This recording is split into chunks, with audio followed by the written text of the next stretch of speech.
All right, what's up, everybody? Today, welcome back to the House Always Wins. We're going to be talking about Draftkings news for today. We're going to start off by looking where it's at.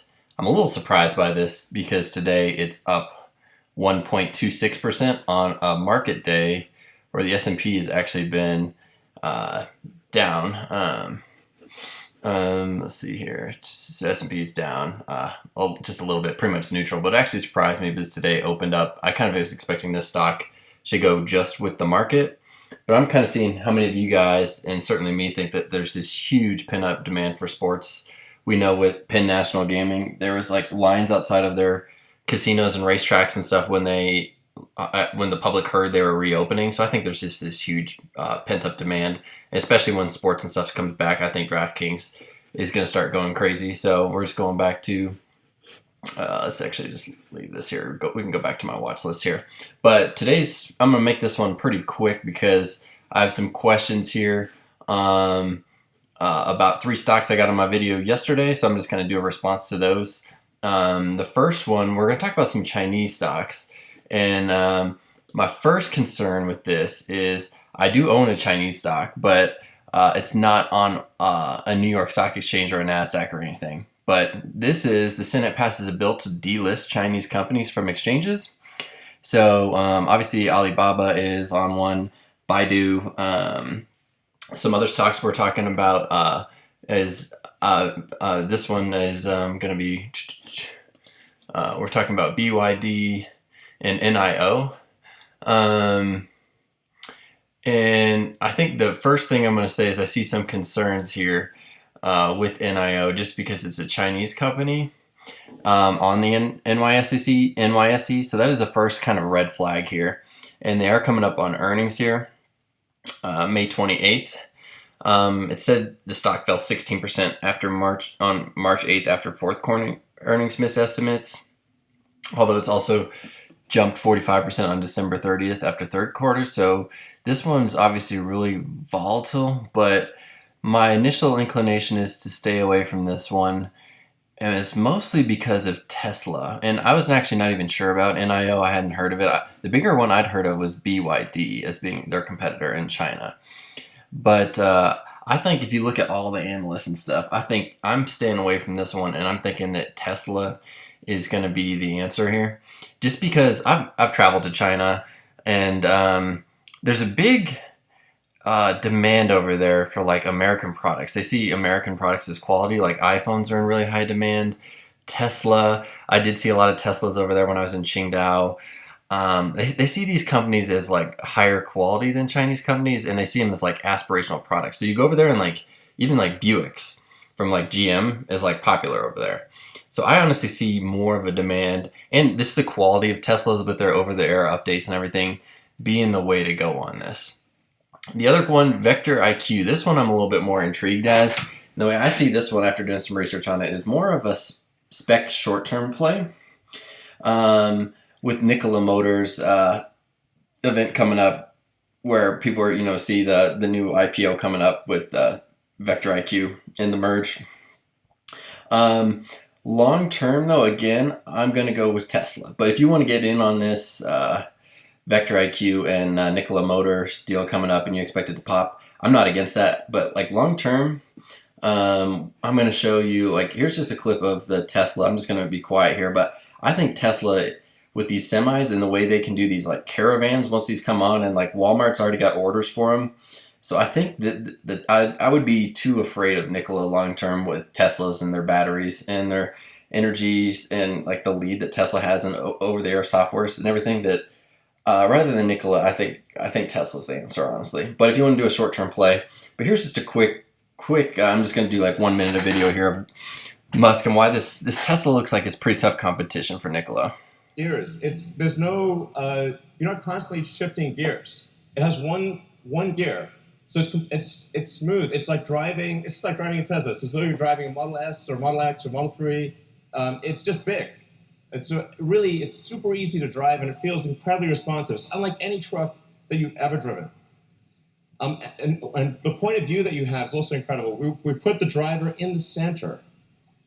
So the driver's actually in the center of the truck. you're positioned like you're in a race car. You have complete visibility of the road and all the surroundings.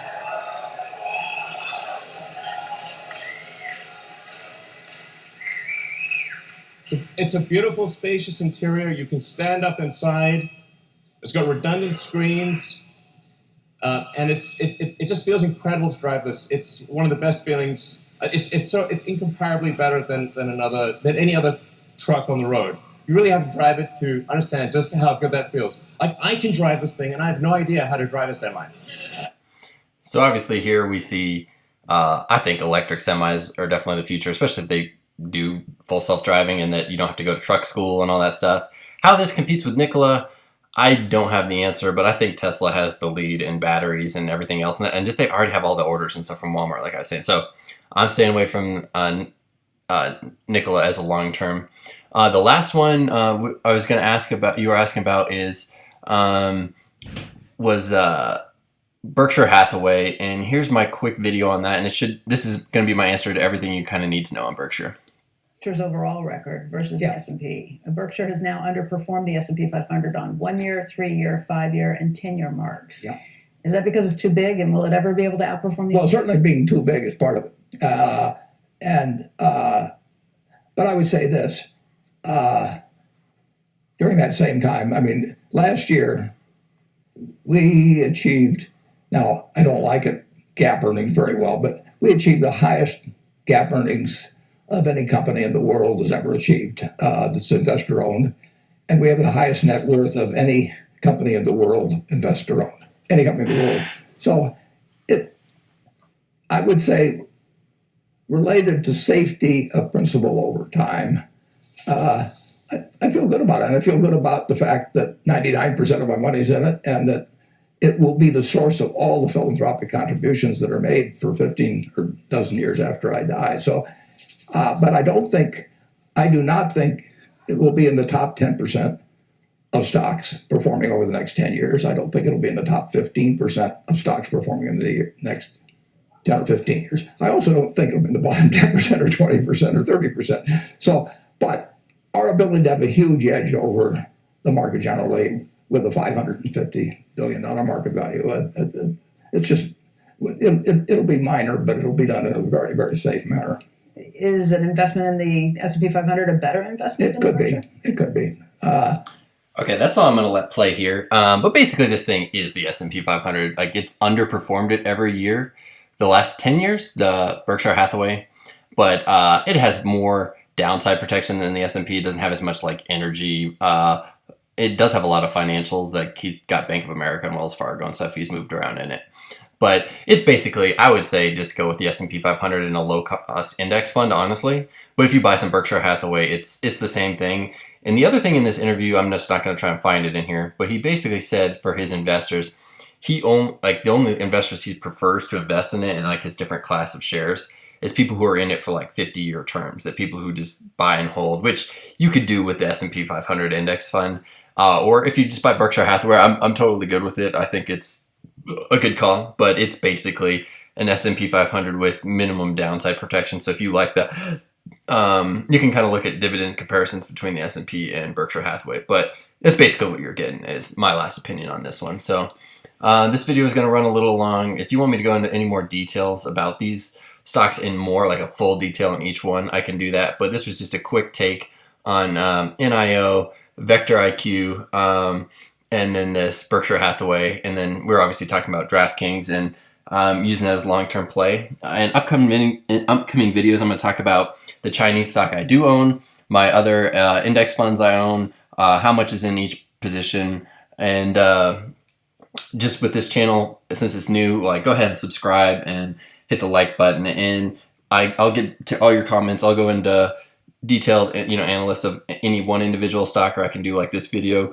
a quick 3 initial impressions, just my impressions. If you guys have different ones, like, comment back and see why you think it's a bull case or a bear case for a stock mentioned, and we'll get to talking about more stocks in the future. So go ahead and subscribe now, and we'll see you guys later.